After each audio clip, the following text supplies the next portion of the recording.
सतलुज आश्रम के ट्रस्टी और प्रवक्ता महेंद्र दास हमारे साथ हैं, इनसे बात करेंगे।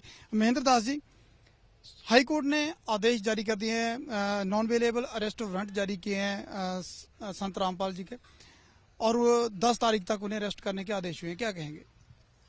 ऐसा महाराज जी अस्वस्थ हैं, सोचते ही हम खुद कोर्ट में चले जाएंगे। पहली बात तो ये है। दूसरी, इसका हम कोई लीगल इसका कोई समाधान ढूंढ रहे हैं, कोई लीगल हो। लेकिन जिस तरह से कोर्ट ने भी सख्त रुख अपनाया है, कोर्ट का कहना है कि जो आश्रम के जो समर्थक हैं, जो सपोर्टर्स हैं आपके, वो लगातार कानून प्रक्रिया को प्रभावित करने की कोशिश कर रहे हैं, सड़कों पर उतर आते हैं, क्या कहेंगे? क्योंकि हमारे साथ अन्याय हो रहा है और कुछ जज, वैसे तो मैं बताना चाहूँगा आपको, हम भारत के संविधान की और न्यायपालिका की पूरा सम्मान करते हैं, लेकिन कुछ वरिष्ठ जज हैं जो पक्षपाती हैं, वो हमारे साथ रंजिश नहीं काट रहे हैं। क्योंकि हमारे भक्तों ने कुछ किताबें लिखी हैं उनके लिए, सच बनाम झूठ, न्यायालय की गिरती गरिमा, उनकी जो पोल है वो खोल रखी है, हमारा कानून क्या बोलता है, ये क्या बोल रहे हैं। तो ये रंजिश खा रहे हैं, रंजिश बस ये ऐसे एलिगेशन लगा रहे हैं। हम किसी को प्रभावित नहीं करते, किसी का गुरुजी जाएगा तो साथ तो जाना पड़ेगा। एक परिवार के 10 सदस्य हैं, एक के ऊपर मुकदमा 10 भी जा सकते हैं। हमने किसी को प्रभावित नहीं किया, लेकिन हमारे भक्तों को इसलिए जाना जरूरी है कि ताकि अपना पक्ष रख सकें, क्योंकि हमारी कोई सुन नहीं रहा।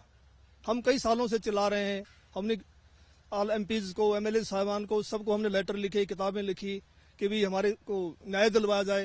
तो फिर न्याय मिल नहीं रहा, फिर लोग जाएं कहाँ? फिर कहीं तो अपनी आवाज सुनाएंगे। हमने कोई तोड़ फोड़ नहीं की, पत्ता तक नहीं तोड़ा, किसी का झगड़ा नहीं किया, और ये अपने विचार व्यक्त करना तो हर आदमी का अधिकार है। आपको कानून व्यवस्था पर विश्वास है, भरोसा है? हाँ जी हाँ, बिल्कुल भरोसा है, हमें कानून पे पूरा भरोसा है। तो फिर अगर भरोसा है तो फिर संत रामपाल क्यों कोर्ट में जो सुनवाई के दौरान वहां पे जा नहीं रहे हैं? बार बार आदेश होते हैं, फिर भी रामपाल जी वहां पे नहीं जा रहे हैं। क्योंकि महाराज जी अस्वस्थ हैं, बीमार चल रहे हैं, ठीक होते चले जाएंगे। तो क्या 10 नवंबर जो तारीख दी गई है उन्हें वहां पेश करने की, तो क्या उससे पहले वो पहुंचेंगे कोर्ट में? अगर स्वस्थ होंगे तो जरूर जाएंगे। क्या आप इस जो नॉन अवेलेबल अरेस्ट वारंट है, इसके खिलाफ कोई कानूनी प्रक्रिया का सहारा लेंगे या क्या करेंगे? हाँ, इसके लिए हम कोशिश कर रहे हैं, हमने लीगल सेल को बोला है उसके लिए कोई रास्ता निकालें, ढूंढे इसके लिए। क्या लगता है कोई राहत मिल पाएगी?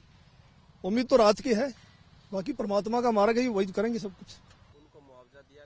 ये थे महेंद्र दास, जो ट्रस्टी हैं सतलुज आश्रम के और प्रवक्ता भी हैं। इनका कहना है कि जो संत रामपाल हैं उनकी सेहत ठीक नहीं है, इसी के चलते वो हाई कोर्ट में पेश नहीं हो पाए, और जैसे ही उनकी सेहत ठीक होगी तो वो हर हाल में कोर्ट के सामने पेश होंगे।